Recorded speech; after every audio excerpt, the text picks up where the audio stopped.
चंद्रशेखर जी का जीवन एक संघर्षों की गाथा है।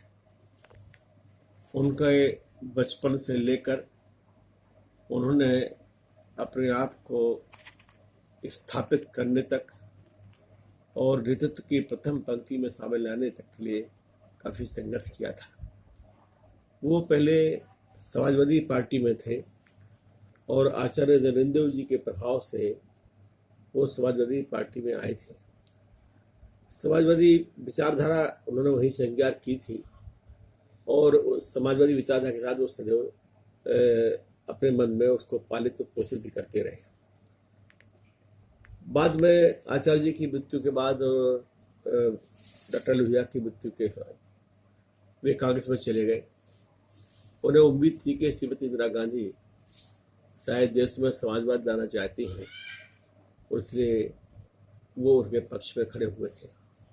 1971 के ज़माने में उन्होंने इंदिरा जी का भरपूर समर्थन किया था और पूंजीवाद के खिलाफ एक बड़ी बहस, एक तार्किक बहस देश में चलाई थी। उस जमाने में इन 5 लोगों के लिए युवा तौर का नाम दिया था। चंद्रशेखर के साथ में कृष्णकांत जी थे, मोहन धारिया थे और अनेक लोग थे और ये सब लोग युवा तौर के नाम से जाने जाते थे। उन्नीकृष्णन थे, परंतु उनका इंदिरा जी से भी मोह भंग हुआ और जब जयप्रकाश जी का आंदोलन शुरू हुआ तब चंद्रशेखर जी का प्रयास था, वो चाहते थे कि श्रीमती इंदिरा गांधी जयप्रकाश जी के साथ समझौता कर लें और कोई टकराव ना हो।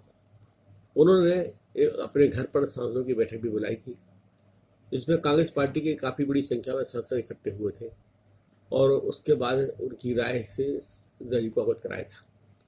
परंतु इंदिरा जी ने उसे अपने खिलाफ विद्रोह माना और एक प्रकार से उन्होंने भी टकराव का रास्ता बोल लिया।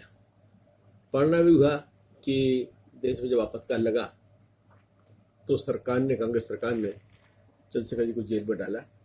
आपातकाल वो गिरफ्तार किए गए।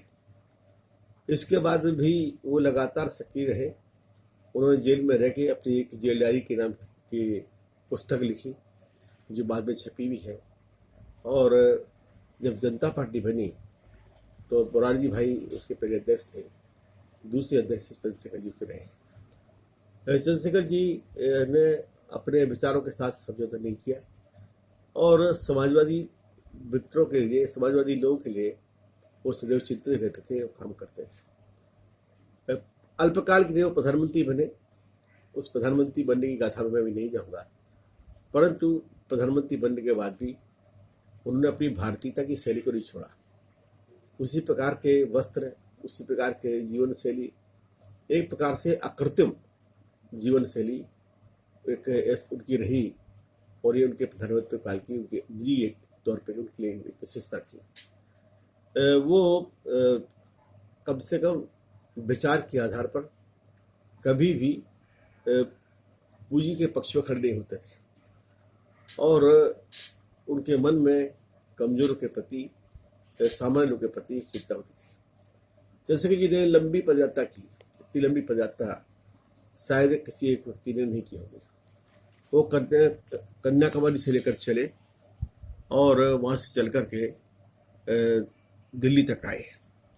उनकी इस यात्रा में उन्होंने गांवों का अध्ययन किया और कराया, पदयात्रियों से अध्ययन कराते थे और कुछ निष्कर्ष निकाले थे, जिनमें गांवों को कैसे अधिकार दिए जाए, ग्राम पंचायतों को कैसे सबल बनाया जाए, ग्रामीण जीवन को कैसे सुधारा जाए, गांव की जो समस्याएं हैं, पानी, बिजली, सड़क आदि की, उन समस्याओं का हल कैसे हो पाए, गाँव की गरीबी कैसे दूर हो पाए, इन सारे सवालों को उन्होंने सोचा था और एक उनका ब्लू प्रिंट भी उन्होंने तैयार किया था, परंतु किसी कारणवश ब्लू प्रिंट वो लागू नहीं कर पाए।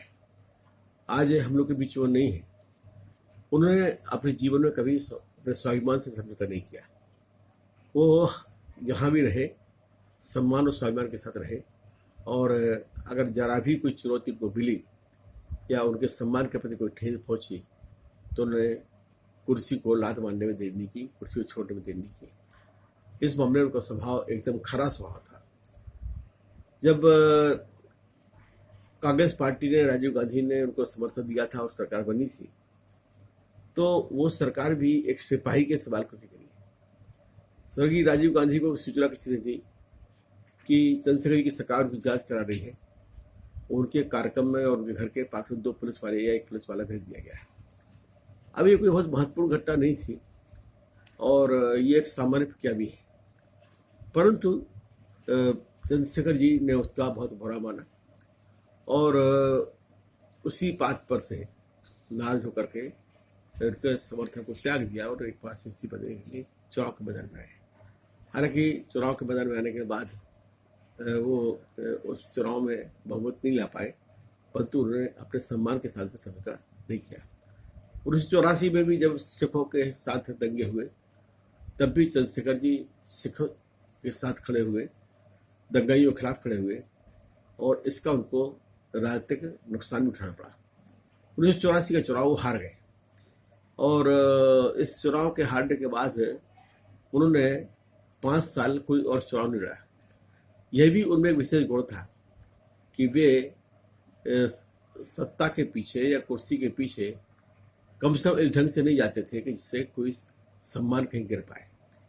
उन्होंने वो 5 साल संसद के बाहर रहे, संसद के बाहर रह राजनीतिक काम करते रहे, परंतु उन्होंने संसद में जाने के लिए कोई जल्दबाजी, कोई गलत समझौते इस पर काम उन्होंने नहीं किया। चंद्रशेखर जी के साथ में जो रिश्ता था लोगों का, आत्मीयता का रिश्ता था।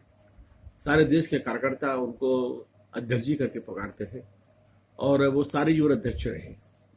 पार्टी में अध्यक्ष रहे न रहे, पर चंद्रशेखर जी कार्यकर्ताओं के दिलों के अध्यक्ष थे। आज उनकी स्मृतियाँ हम लोग के दिमाग में हैं और हम लोग के प्रति उनका जो प्रेम था वो बड़ा अद्भुत प्रेम था। हमको याद है कि जब 1990 में जनता दल टूट रहा था और चंद्रशेखर जी कांग्रेस के सरकार बन रहे थे, तो उनकी बहुत मन में तीव्र इच्छा थी कि मैं उनके साथ चला जाऊं।